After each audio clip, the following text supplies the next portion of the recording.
Good evening.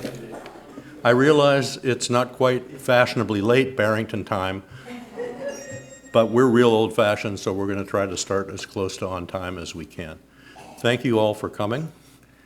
We appreciate your coming out on this fine spring evening, and we expect that you will have a program that will keep you warm and leave you heading out happy. I am Luther Spare. I am on the board of the Barrington Preservation Society, and it's my job tonight to welcome you and to introduce the speaker. But first, a word from our sponsor.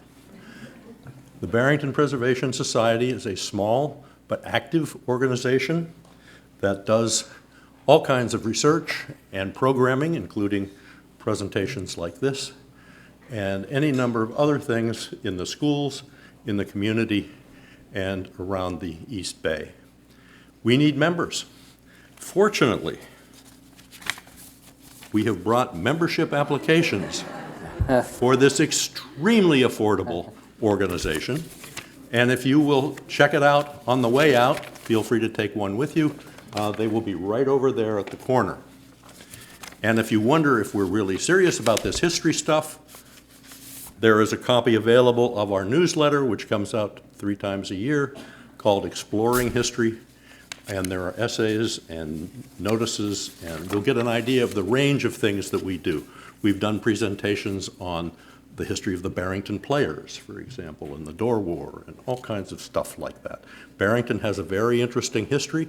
It ties very nicely into state and national history, and this is a really good place to start learning about it and participating in the research. We have a museum that can always use folks to help. We have any number of other programs too, so the newsletter will be over there as well, and the price is right. Now, the next public talk for this organization will be on May 13th, and it is on something that in fact involves what I think is potentially of considerably more than local interest. And that is Stephen Venuti, a former president of this organization, is going to talk about the archaeological dig at Knockham Hill. The research that Stephen has been part of, and which has been carried out under grants from the National Park Service and professional archaeologists, has revealed that, in fact, the first incident of the King Philip's War of 1675-76 quite likely happened at Knockham Hill, at a church in what is now Barrington. King Philip's War was the bloodiest war in per capita casualties in the history of British North America and the United States. It's a big deal, and it's really interesting to find out how we found out, well, how Stephen and his group found out that that is the case. And you're going to be seeing that in history books from now until whenever. So that is May 13th, and we will send out notices if you need to be on our mailing list, and really you do need to be on the mailing list. We will notify you that way as well. Okay. Now, moving along here, it is my great pleasure to introduce Ed Iannuccilli, who is getting in the starting blocks over there to the right, to my right. Ed is one of these discouraging people who is amazingly versatile and has skills in all kinds of areas. Those of me who are satisfied at competence in one area look at that with something approaching awe. Ed is a graduate of Providence College and the Albany Medical College, and for many years practiced gastroenterology with at least one person who is in this room. His partner is going to wave to you. There you go. Ed was the chair of the Rhode Island Hospital Board of Trustees, and where I met him, he was a member of the board at the Rhode Island Historical Society. And it's one of those examples of how studying history can really bring you into contact with people worth knowing. Some of you probably know, but now everybody will, that Ed writes a Substack column called edwrites.com, which is self-described as a survey of family and heritage, a physician's perspective, and life's small milestones. His books are available on Amazon, and they include essays in a volume called Growing Up Italian, Grandfather's Fig Tree and Other Stories, Whatever Happened to My Neighborhood, and Whatever Happened to Sunday Dinner. Ed obeys what I have always thought of when dealing with apprentice historians or people who want to know how do you make history interesting and not just a procession of facts, that the first rule is make it real. Make it clear that what you're talking about was happening to people like your audience who don't know how it's going to turn out. It isn't just one damn thing after another. You don't know what's going to happen with anything these days, but people went through their lives having to make best guesses, dealing with things as they best could, and that's the way that people lived then and live now, and that should make them relatable. I always started my classes at Brown, and when I was teaching high school, for that matter, with two apparently contradictory quotations. One is from L.P. Hartley that you may have heard. It's become very popular, I'm happy to say. The past is a foreign country. They do things differently there. And they do. And Ed is an expert at singling out what those strange things are and making them make sense. And the other line is from William Faulkner. The past is never dead. It's not even past. And those two apparent contradictions have to be kept in mind when you're looking at your old neighborhood, your family, your city, your country, and you're trying to figure out what's changed, how does change happen, and what has stayed the same. So, this evening Ed is going to talk about the fabric of the neighborhood, how Italian immigrants built a mid-century community, and along the way, I have a feeling you will get some suggestions too about how you might explore your own, your family's, your community's history as well. So please welcome with me Ed Iannuccilli.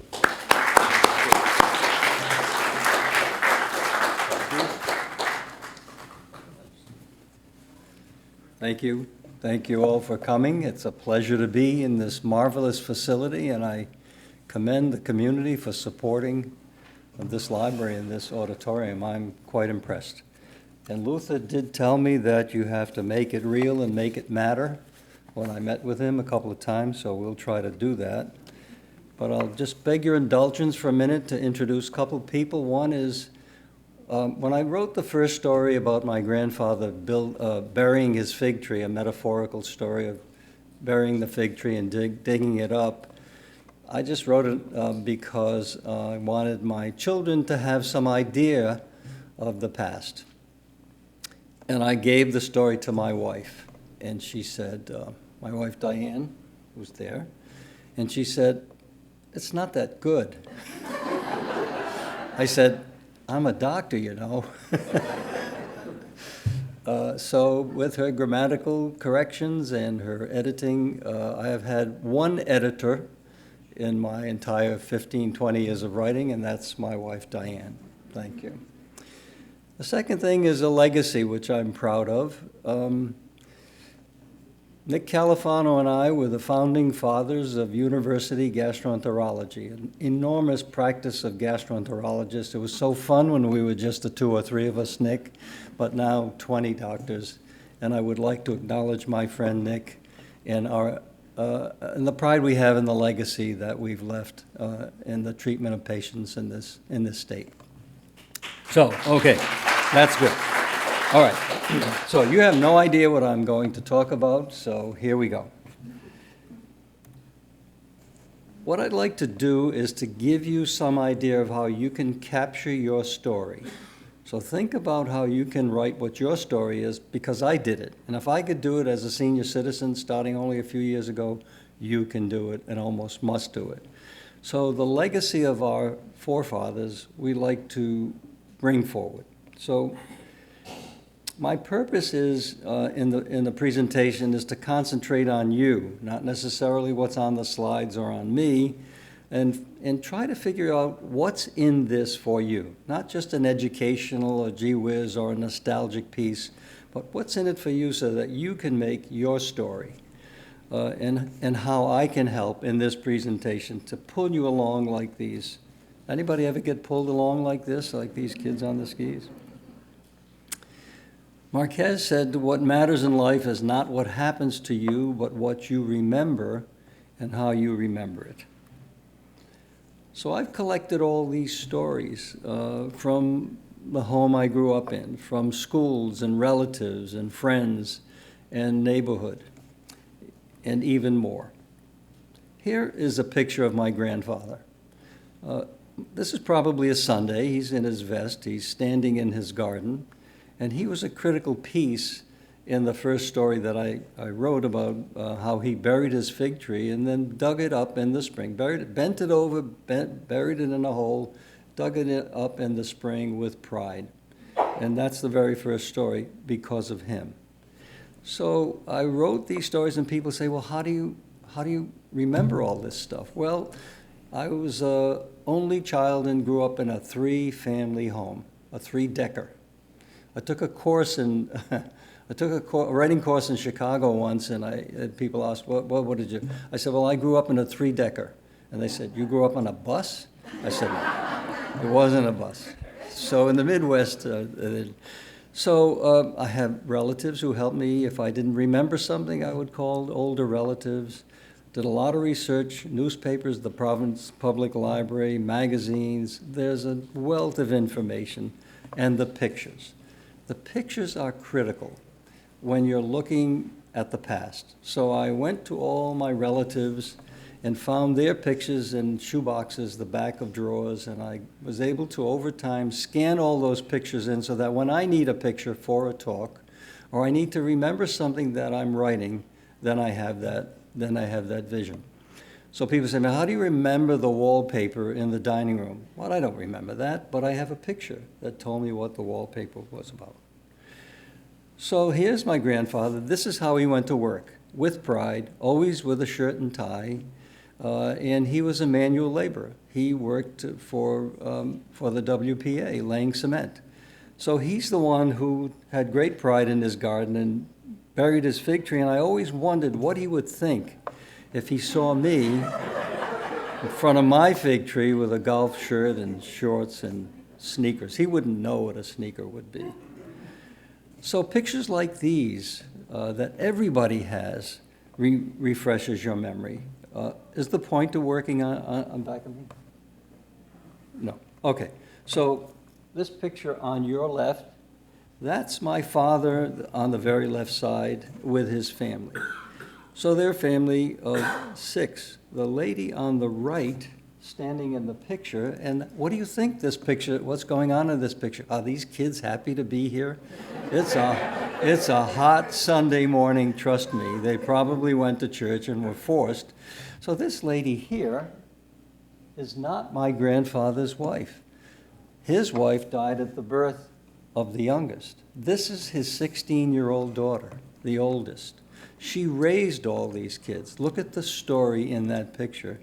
And she lived to 102 to see all of them pass on before her. Well, look at the story on the right. This is in the center is my grandmother, and to her right are her parents. They're all here now. But look at them dressed as if they were going on a boat, on a cruise. They had no money. This was a Sunday at a beach someplace. They probably took a trolley. So there's a story here. And these pictures, in the center top, you see my father. He's a working man. He looks like he's stepping out of a Gatsby movie. Look at the ladies, my mother and her friends here. Look at the beautiful clothes that they're wearing. They worked in a mill. These guys, here's my father there, that's my father.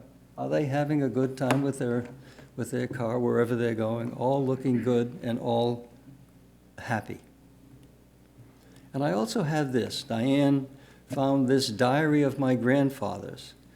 Now, most of the people who came here, the immigrants, were illiterate of their own language. They couldn't read and write Italian. My grandfather could. Look at this entry he made. Io credo che verrà un'altra guerra mondiale. This is 1939, 2 years before we get into the war, and he's saying, I believe there will be another world war.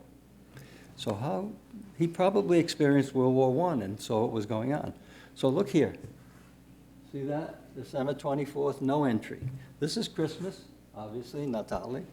December 24th, my birthday, made no impression on him. But look at this picture. Isn't this a wonderful picture of these people before they left Italy? That's my grandfather. Look at this kid with the fob and the three-piece suit and his father's hand on his shoulder. Now they're not smiling. Any guess why they're not smiling? That's right. They just didn't smile. It's not because they were standing there for a half hour for the picture. It's not because they had bad teeth. They just didn't smile. The Italians didn't smile.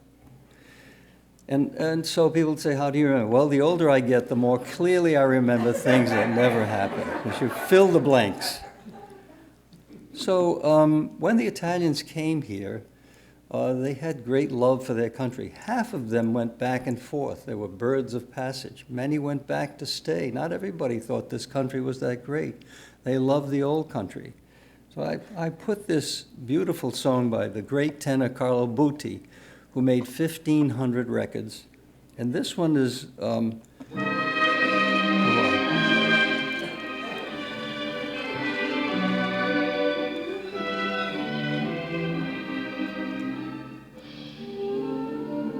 so the Italians are forgetting their country, but they don't want to forget it. This is a love song, but in this case, it's the love of Italy.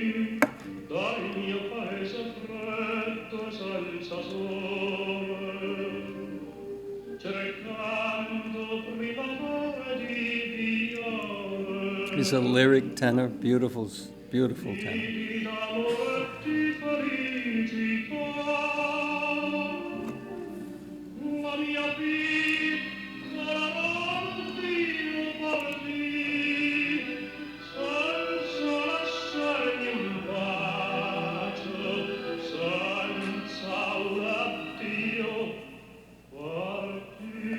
So listen to how he goes into this refrain. You can feel him.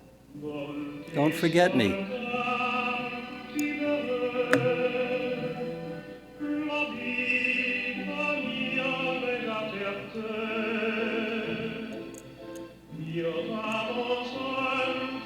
Okay, so that's what they left. That kind of music brought them back.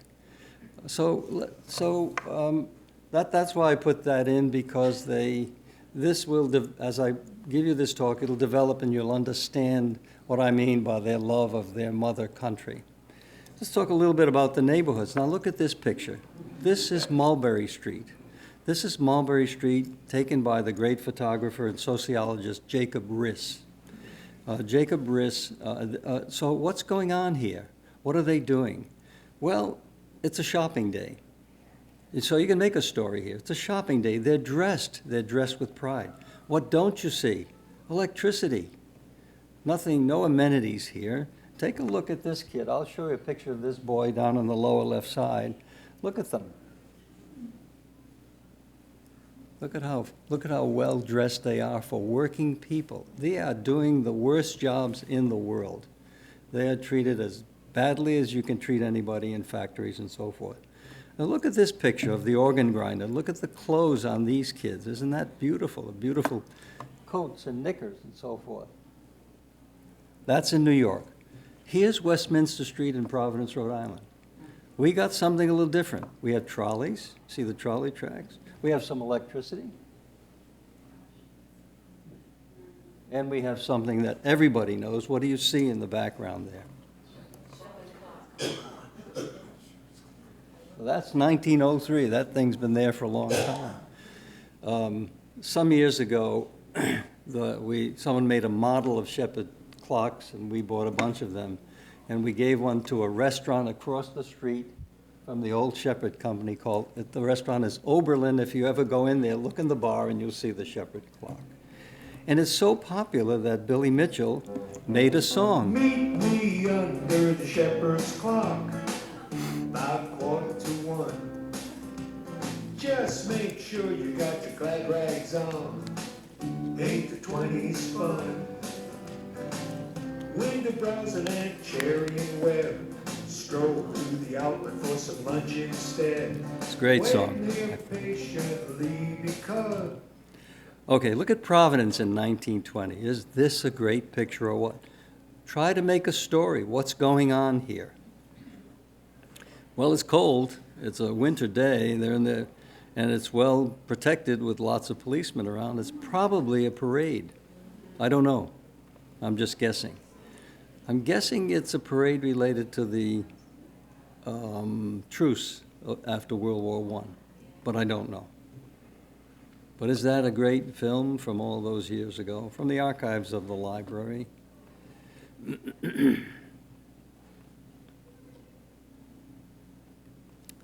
So it probably was a World War I victory celebration parade. Let's talk a little bit about the immigration. Oscar Handlin, a great writer, and a great book called The Uprooted, said, "Once I thought to write a history of immigrants in America, and then I realized and discovered that the immigrants were the American history. Everybody in this country, save for Native Americans, is an immigrant or a product of an immigrant, and we should never forget that." The European immigration, look at these numbers from 1750 to 1900. 35 million people immigrated to this country. 35 million from all over the world, sharing a future. 4.5 million from Ireland, 6 million from Germany. Most of the Germans landed on the eastern shore and they moved west. You don't see many Germans in this area, but they're Midwest located. At Ellis Island, that was open from 1890 to 1954, 12 million people came through Ellis Island. 5,000 people a day were processed through Ellis Island with no hostility. We wanted the immigrants here. We needed the immigrants here. And those who were at Ellis Island processing them helped them get through. It's interesting that in World War II, the Ellis Island became an internment camp where they placed Germans, Japanese, and Italians. We'll talk about that a little bit more. But this is if you go to Ellis Island, they've recreated the processing center, and this is it. It's the same, furniture and so forth. And you see this lady with the satchel? That's all they came with. That's their entire possessions. 14 to 15 million people left Italy between 1880 and 1920. Now think about that. The country only had 37 million people in it. So 1/3 of the population left. 1/3 of the population. 4 million came to the United States, most of them from southern Italy. And in that brief period of 10 years, 2 million Italians came to the American ports. An astounding number of people. So shipping companies would take stuff to Europe, produce, cotton, wood, whatever, and bring the immigrants back. Because they came for the American dream. What was it? What is it? What should it be? Equity, justice, democracy, work, meritocracy. If you did something well, you got rewarded for it. Family and predictability, reliability. So the American dream, the belief that America welcomes everybody. And we did, mostly. Founded on freedom and law and success based on meritocracy. If you worked hard, you did better. This is a great statue by Antonishek. It sits in Youngstown, Ohio, but look at the faces of that immigrant family. Ship travel was impossible in the early 1800s. It took 40 days. They were living in the hold. They didn't wash. If they did, it was salt water. They wore the same clothes. Sanitary facilities were not good at all. And there was a stew of dialects. There's a wonderful movie called Nuovo Mondo, or Golden Door. And it's a story of Italian immigration in three parts. The Italians in Sicily, the Italians coming over on the boat, and when they land here, with lots of symbolism in it. And there's a scene, there's a storm at sea, and one Italian says to the guy next to him, "Da dove vieni? Where are you from?" The guy said, "I'm from Italy." He said, "I'm from Italy. I don't understand anything that you say." Because they were speaking in dialects. They were speaking in dialects. So the Italian language, there was not a unified language until 1860, the Tuscan language. So if you go to the Statue of Liberty at Liberty Park, Emma Lazarus' poem, The New Colossus, is at the base of the statue, at the base of the statue. There's a lot of controversy about the poem, but there's this great stanza, the last one. "Give me your tired, your poor, your huddled masses yearning to breathe free, the wretched refuse." Wretched meant that they were not wretched, but that they were abandoned, if you will. Refuse doesn't mean refuse, means they were immigrants of your teeming shore. Send these the homeless, tempest-tossed. I lift my lamp beside the golden door. The golden door is the lamp that liberty holds. And hope, and it meant hope. So look at this wonderful scene. This is not one of my favorite movies, though it is a great movie. The Godfather, because of its depiction of Italians, I have some concerns about it, but it's a great movie. But this scene that Coppola does is really outstanding. Let's see if I get it for you. Because he pictures the immigrants.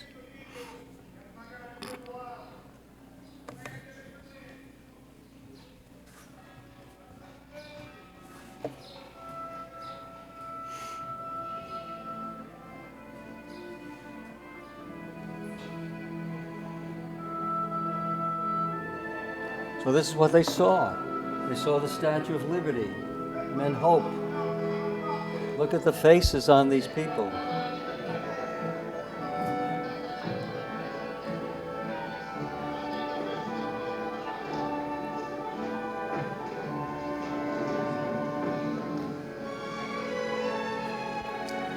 This music is by Nino Rota, R-O-T-A.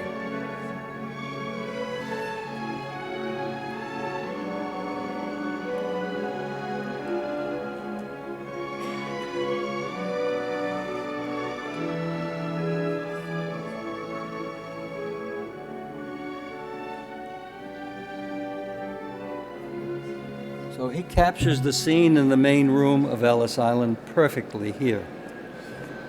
Obviously, it's not just Italians, it's every group coming from all over the world.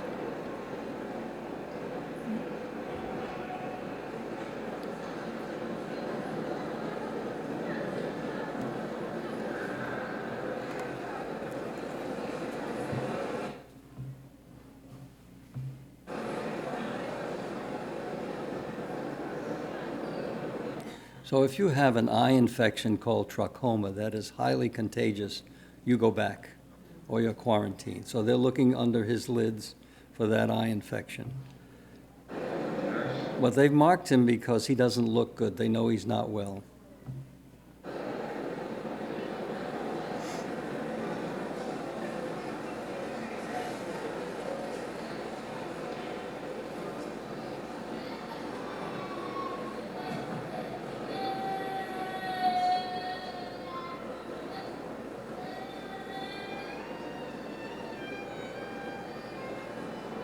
Eastern Europeans.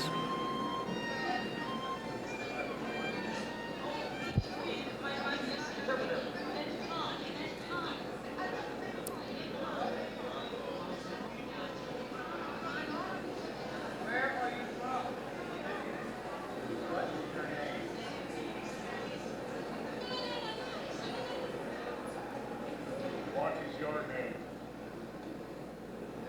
Come on, son. What is your name? Tuo nome. Vito Andolini from Corleone. William. Vito. Okay, so look how nice the people were to the immigrants. They wanted them here. What's your name, son? Kind and gentle. So they gave him a name, Corleone, because he wasn't speaking, and he was from Corleone, the town you saw at the beginning of the film. No names were changed at Ellis Island. No Italian names were changed. That's a misunderstanding. The names were changed when people got here for usually business reasons. They changed their names, but nobody got changed. This is a little unusual, but it's a movie. And they came to New York. Has anybody been to the Tenement Museum on the Lower East? It is fantastic. They have 4 tenements that they've recreated: Italian, Irish, Jewish, and Hispanic. And across the street is the library. What's the Tenement Museum Library? I would encourage you to go there. It's not, and this is what they've recreated. There were no amenities, no plumbing, no heating, no anything. 6 people in one room here that you can see in that top. Here. Outhouses. Look at this family. Look at the living conditions. Look how many people living in this one place. The rent they paid was 1/3 of what they made. They took boarders in to help pay for the rent. And where did you cook and hang the laundry? Where was the bathroom? It was outside. And look at these guys coming home from work. Why don't they get burned up with this stove? So these people were doing the worst menial labor. That's why the owners of businesses wanted the immigrants to do that labor, to work. So why did they go to the cities and the ghettos? Because there was work and it was safe and there was dialect, so they gathered in the same area and they had the same kind of customs and history and markets that they could shop at, the family goods. And there was a village atmosphere like you see here. This is what people did. They looked at everybody else. It was a village, everybody observed everybody else. So my grandparents, here they are. Here's my grandfather now. They have 2 children. That's my grandmother, that's a friend. And that's his passport. Again, we found that buried in the basement someplace. And they came on the SS Marco Minghetti in 1903. And if you see the ship's manifest, it's really very emotional to see their names and speak English, write English, no. And this is what they did. With 4 people, 2 kids and nothing else, landing in the United States, not speaking the language. It was $9 for them per person to come across at the time. So my father's parents came from Roccamonfino in the area of Campania, which is just north of Naples. And my mother's parents came from Abruzzo on the eastern side of Italy. And they came from a small town called Pollutri in the province of Chieti. This is Pollutri in 1900. That's why they left. They were dying, abject poverty, nothing to do, no jobs. They had to get out. Now here, in the 1950s, my aunt, the oldest person, she was in that picture, of immigration picture, went back. Things are changing. There's a car. They have some advertisements there, but not much, even though after the war, the South was not doing very well. They were still poor. The south of Italy, Mezzogiorno and South, was just not good for Italians for many, many years. Here's Roccamonfino now. This is my father's parents' town, and it's a chestnut village. That's where the chestnuts are grown. You can see here, 100 years ago, bags of chestnuts, still harvesting in this square, which is exactly the same, which is where I was standing when I went to visit cousins. This is how they survived.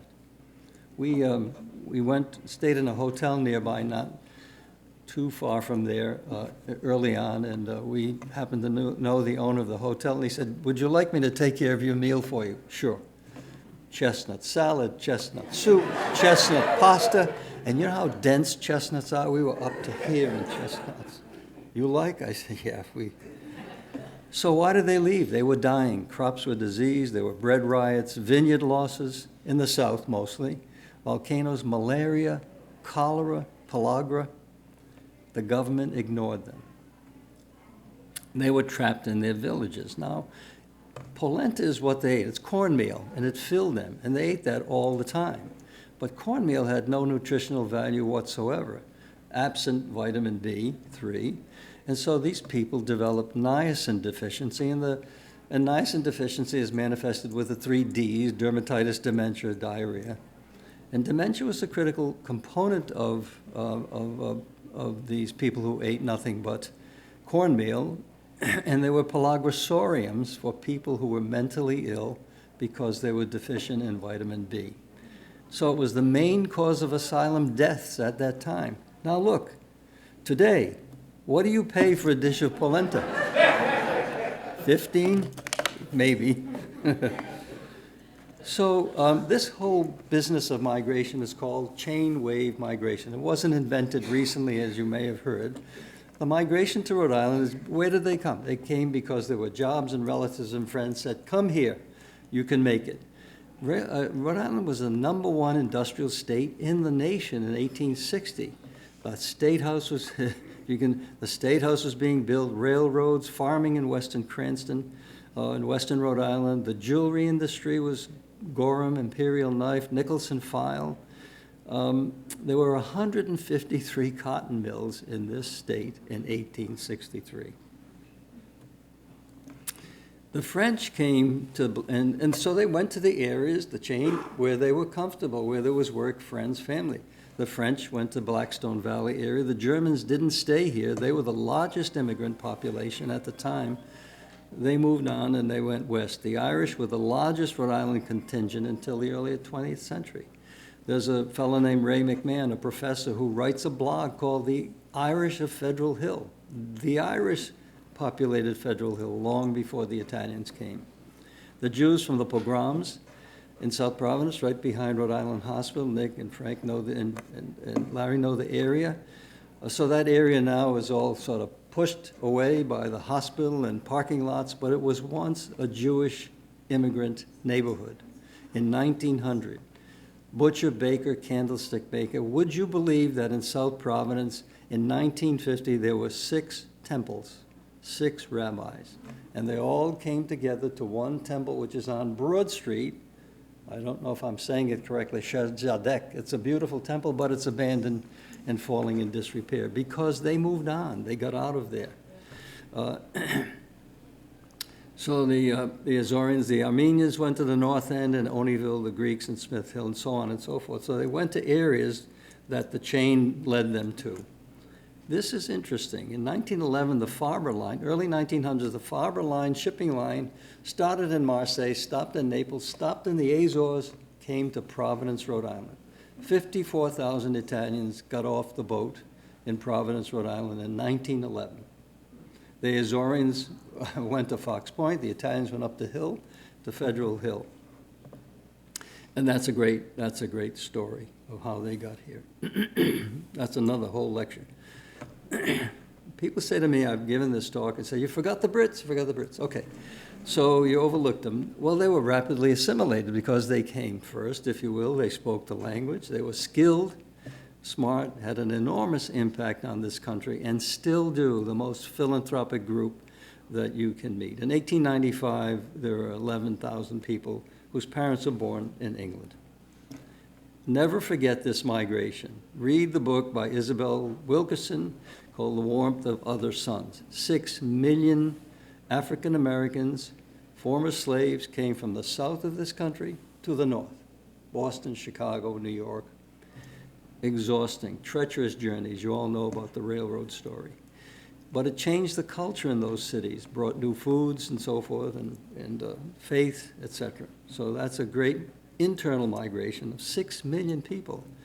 So the immigration stopped in the 20s. The Quota Act said, no more. There are too many. They're stupid. They look funny. They talk funny. We don't want any more. But at the same time, there was a depression. The jobs were going down. Mussolini was sending his young people to war. So that all changed, and then the Immigration Act of Johnson Reed in 1924 in this country said no more. If you don't speak the language, you can't come here, and we'll talk about that. As you look at this graphic picture, the immigration has stopped. Does this look familiar? stopped by the leaders, quote unquote, and behind the leaders, the shadows? Immigrants, right? They forgot that. Uncle Sam says here, this is the high tide of national immigration. It's a menace. So don't come here anymore. Look how they depict the people. Again, another story. Look at how terribly they depict the immigrants as animals. They wanted them when they did the work and they needed them. Now they don't want them anymore because they're taking the jobs. Those who learn from history are bound to repeat it, correct, Luther? Illiteracy, well, that was introduced. So, do you all know una storia segreta, the secret story of the Italians? Okay. Nastasi wrote this book about the Italians. So the Japanese attacked Pearl Harbor. Mussolini declares war on the United States, and President Roosevelt said, round them up. If Mussolini attacked war, these 600,000 Italians of the 5 million are enemy aliens. They're not citizens, they were old ladies who were here 30, 40, 50 years, just didn't get their citizenship. They forfeited everything they had. If they had a shortwave radio, that was gone. There were curfews on these Italians. 10,000 were put in a concentration camp in Montana. They had 500,000 boys fighting, boys and men and women in the military service. So Roosevelt said, the hand that held the dagger has stuck it into the back of his neighbor. He was talking about Italians. Look at this picture here. Isn't this awful? Homo Italicus, original WAP, 1 pound of spaghetti. This is how they're depicting the Italians at World War II. Certainly nobody got treated worse than the Japanese. You all know that story. And of course, the Germans. Look at this. What does that mean, WAP? Well, it doesn't. WAP comes from the word garçon. In the gospel, when the French took over Naples, they used the word garçon. The Italian dialect, the people who spoke Italian, the Neapolitan, couldn't say garçon, so they said guapo, which is a dialect word. Guapo is a young boy. Garçon, guapo, it's not without papers. It's guapo. So they're in the concentration camp. Joe DiMaggio's father, who was a fisherman on the West Coast, he couldn't fish. They thought he was in touch with the Japanese. So they moved him all over the place. So the Italians said, oh, wait a second here. We didn't do anything. We have all these people in the service. So if we didn't do anything, it must be because of who we are. And that's when things began to change for the Italians and their culture in this country. They began to sever ties with Italy. It's a relevant story. So they were asked to forget their traditions, their language, their identity, and they developed, if you will, a cultural amnesia. So the story of La Storia Segreta is not told, but look here, 300,000 fought in World War II, Italian-American boys, 20,000 died. 20,000 died. Again, the penalty incurred is not for something we did, then it must be because of who we are. That's what the Italians began to think. So, see what I've got here. So there was a sad period for them at the time where and then the boys came back from World War II and said, well, they were worldly now, a little bit worldly. Some came with war brides and they said, well, my parents talk funny, look funny. We have to divorce ourselves from this. And thus came the flight, at least in Rhode Island, to Johnston, Cranston, so forth. But the Italians still had the great love, and that's why they thought of the mother country. So look at this. You have to look at it.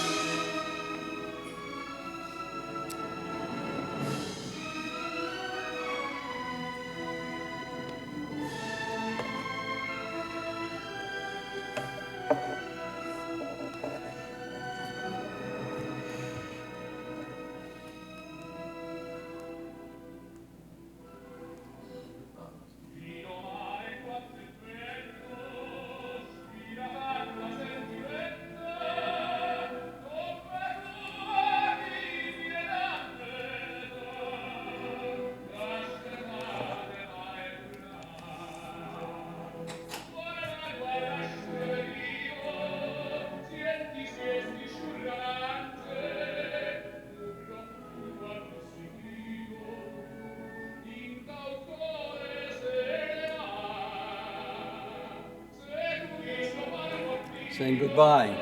Goodbye.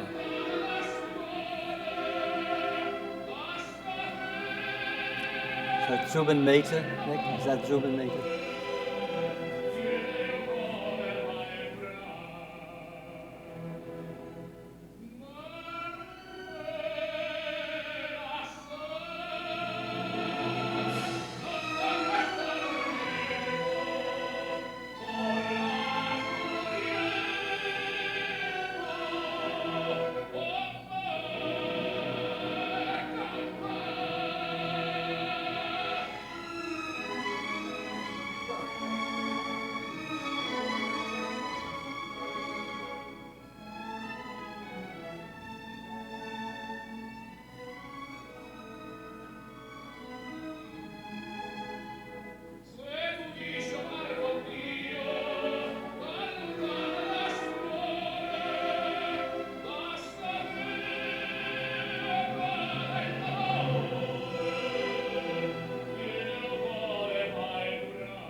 You ready?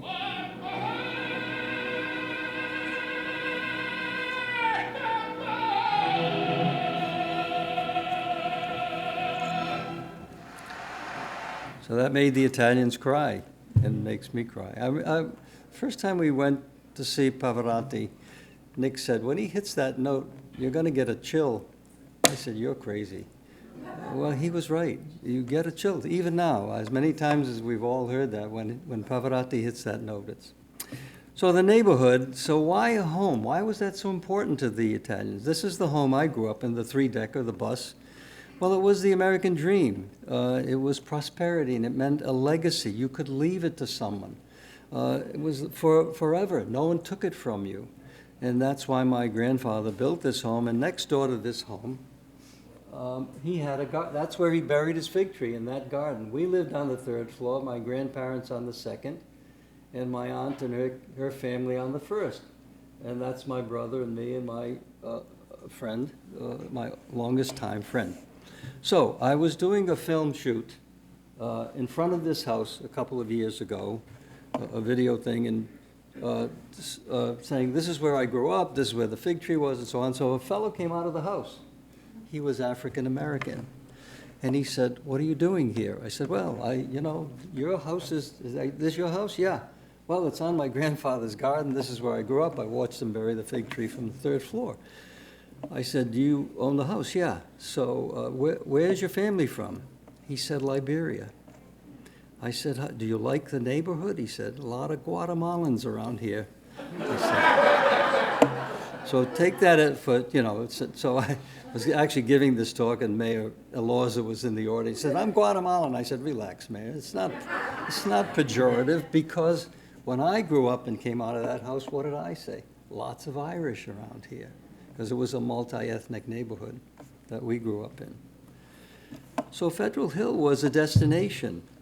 The Chicken Lady, the push carts, we went there on a regular Saturday night. This is Di Pasquale Square. See that store there? That's the chicken store. Antonelli's, I think, is the name of it. Huh? Now, Di Pasquale Square is really interesting because it was once Balbo Avenue, named after Italo Balbo, who was Mussolini's Air Force chief. And then when they realized that Mussolini declared war, then they got rid of the name of Balbo, and now it's Di Pasquale Square. So that's probably a shopping day. Again, the same thing, the push carts in the neighborhood. So we talk a little bit about Sunday dinner. What happened to Sunday dinner? That was a destination. My grandmother's second floor tenement was a destination. Nobody was invited. You just went. You were expected to go there. And if you had 10 guests, that's okay. There's plenty of food. And I wrote, I love those Sundays, but not until recent years did I realize how much. Life seemed better then. We enjoyed the luxury of doing nothing but eating and talking. Sunday dinners drew us to grandma's and family every week. Here she is cooking a pig here.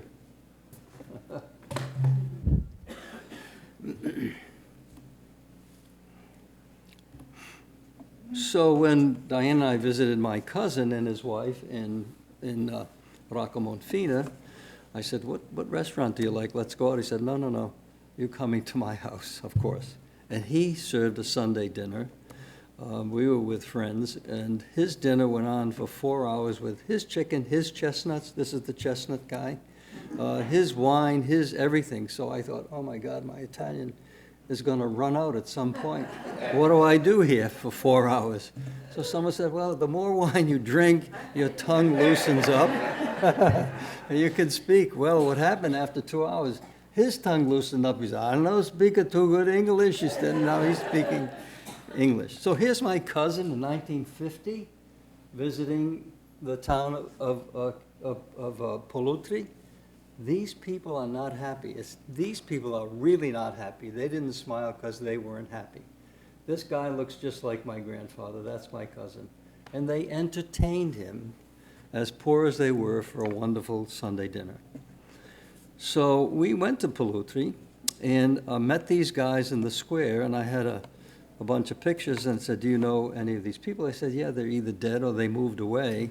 And this fellow here said, I'm the vice mayor. I'm going to take you on a tour of this town. This is the things that I'll take you on a tour of this town. This, we think, is your grandfather's house. You see, here's his brother. This is the arch. This is where we think your grandfather grew up. So I called my aunt. My mother had passed away. I called my aunt and I said, I'm standing in the square where your parents, from where your parents left. So what do you think she said? She asked me one question. Have you had anything to eat? So indeed we did. The mayor took us to his house and gave us a Sunday dinner. We didn't know him. And he gave us a book of everybody who ever had a picture taken in Pollutri, and I still have that book. It's incredible. So the Sunday dinner was they just moved it on Sundays in the summer. We went to the Narragansett shore, Lido Beach, but you see, my grandparents never really got the beach. And so didn't this guy. He's still wearing his vest. But my mother and her friends, they got the beach. They were now acclimating to the country. They got the beach. So what happened to Sunday dinner? Well, grandparents died. There were fewer family gatherings. Our kids moved. Our kids are all over the country. They don't stay around. It's a mobile population. And then, as I said, after World War II, things changed. The GIs got the GI Bill, which helped them get educated. An FHA loan, they bought a house. Now 2 people are working in the family. That's called predatory capitalism, so they can do better. Old customs were dying, and those guys and everybody saying, my parents look funny, talk funny, let's get away from that. So the flight from the cities happened at that time after World War II.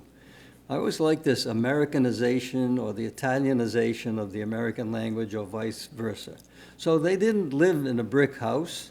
They lived in a casa di bricchi. So that's a made-up name. Mattone is the name for bricks, but where do you live? In a casa di bricchi. Do you know what the back house is?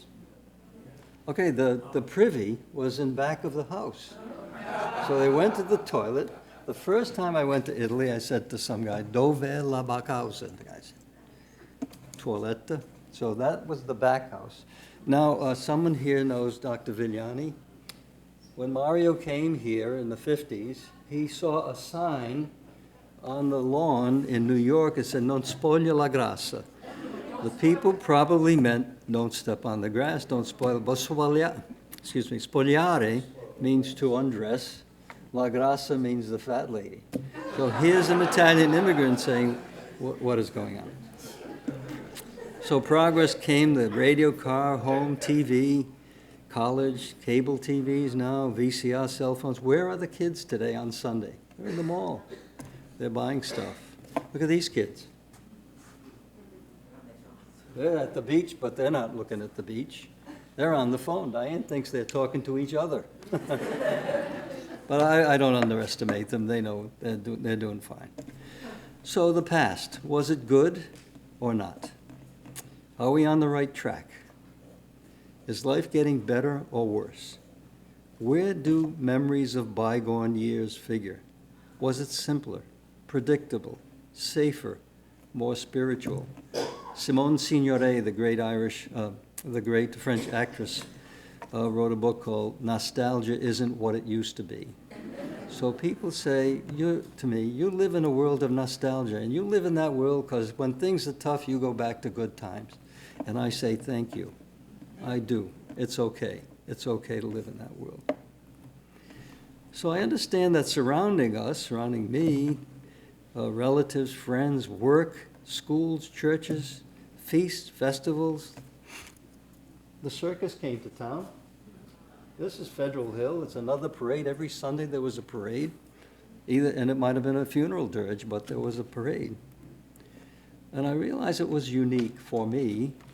But if we're not careful and we don't record it and you don't tell your story, we're going to lose this. But be reassured, the customs are not completely gone. They're less geographic. But if you've not been to the Museum of Work and Culture, you must go there in Woonsocket to see the French story. It's a magnificent place. So with exhibitions and lectures and books, we can keep this going. We can keep, a lot of young people don't know about the Holocaust. They don't know anything about World War II. They get 13 minutes. How many minutes of Rhode Island history do they get a week, Luther? 13? Maybe. Maybe. So, for a lot of reasons, they're not getting this. So I think we need to record it. More interviews, more writing, documents, memorabilia, pictures. So I gave my mother a book before she passed away and had a question on each page. I'm almost done. First boyfriend, first girlfriend, favorite toy, favorite dress. And she filled every single page. Now, my mother never knew how to punctuate, so the whole book is one sentence. Except in the middle, she might put some XOs, I love you, or something like that. So I would suggest you video the old people. My brother and I sat in front of the camera, and Diane and Sarah asked us questions from behind the camera. We answered all these questions. We had a blast. And my nephew, who's a videographer, put those old pictures when we talked about them. The pictures were there. And we had a family party. It's digitized. Now the story, our story, is there. So if we don't do it, I think you risk losing it. It's fun, it's challenging, it's emotional. Remember, when an elder dies, a library burns to the ground. So if you're proud of what you've done, or even if it's not a great story, it's okay. People write memoirs that are painful memoirs, but it's okay. You want people to know about it, but more so, you want people to know how you got where you are and who helped you. So the reason I wrote that first story is I was talking to my family and said, grandparents came from here, they didn't have anything, this is that, they did. And my oldest son said, I didn't know that. I said, well, you need to know that. So that first story became 5 books. And people say, where do you get your stories? Are you kidding? They're everywhere. There are hundreds of them, anything. I write about pens, I write about meatballs, anything. So every family has a story. Ben Patton, who's the nephew of the general, said it's worth preserving for future generations. Experiencing history through the lens of another's life offers insight into your life. What sort of mark will I make? How will I be remembered? Well, I just want you to see they're a little happier now, huh? They're smiling. This is the 50th anniversary of my great-grandparents, but most people are smiling. My grandparents never got it. Their oldest kids never got it. Look, these are the old-timers, but the kids are happy. They're smiling.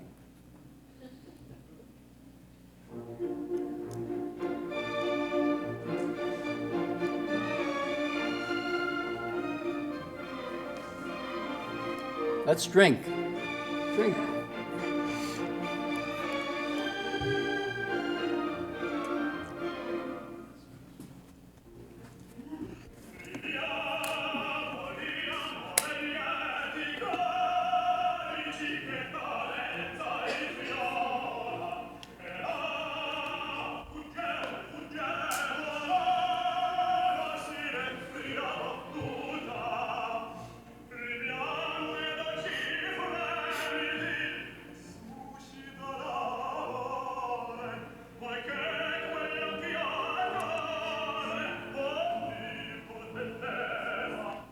So captured there is the drinking song, and it reflects happiness and pleasure. And we've made it. We're lucky, we're here, and we should appreciate it and enjoy it. So what was your first memory? That's me and my grandfather. Two, maybe, I guess, I don't know. So who was your first love, your first date, first school?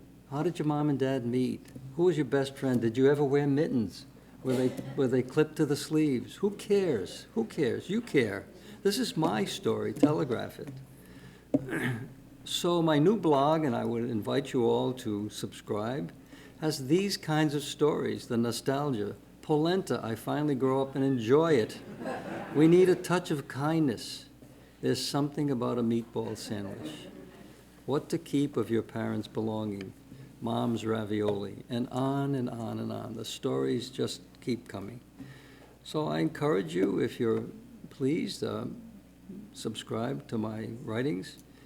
And that's it. Buy the books. Thank you.